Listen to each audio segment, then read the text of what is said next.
Christian soldiers marching as to war, with the cross of Jesus going on before.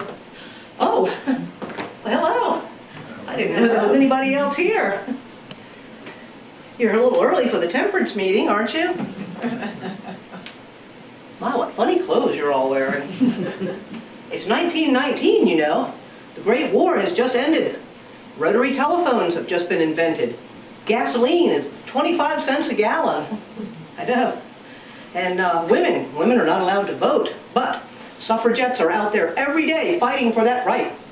And we are awaiting ratification of the 18th Amendment to the Constitution, known as Prohibition. Allow me to introduce myself. I am Prudence T. Drinkwater. I have seen the evils of alcohol, and I have devoted my life to the Anti-Saloon League.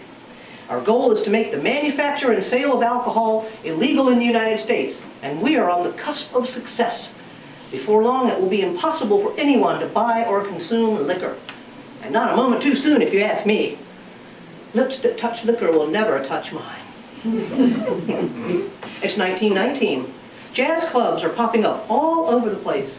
People go to these clubs to drink alcohol and listen to so-called music. Oh, what an infernal noise it is, this jazz music. It has no tune. And there are young women known as flappers.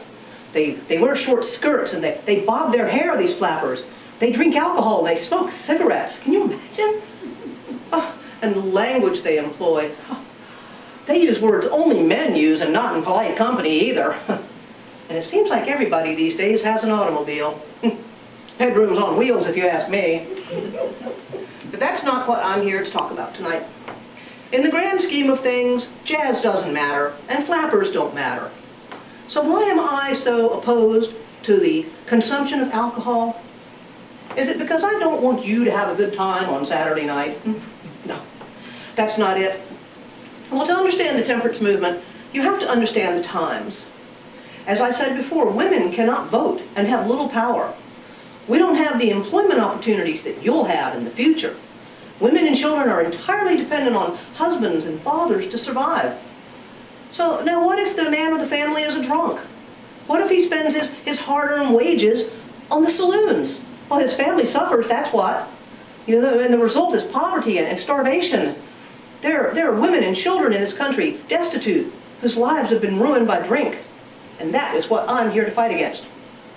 Now, the Anti-Saloon League was formed in the late 1800s. After the Civil War, millions of immigrants poured into our nation's cities. German-American brewers amped up their beer production to provide beer for these new immigrants. Germans became associated with saloons, prostitution, crime, and the destruction of the family. First World War was a natural ally in the fight against drink. Anti-German fervor rose to a pitch when America entered the war. And the Anti-Saloon League, well, we weren't afraid to use propaganda to get what we wanted. No, sir. We portrayed Germans as drunken, evil beer swillers. Therefore, to drink alcohol was to be un-American. Pretty clever, huh? Well, now the war has ended, leaving so many of our young men dead on the fields of Europe. 1919 was a terrible year. The Russians fell to the communists, and an influenza pandemic wiped out 5% of the world's population. There were terrorist bombings and race riots all across our country. 1920 is coming soon, and there will be prohibition of alcohol. And maybe, just maybe, women will get the vote. Oh, the future's looking bright, in spite of those awful flappers and that horrendous jazz music. Well, good night.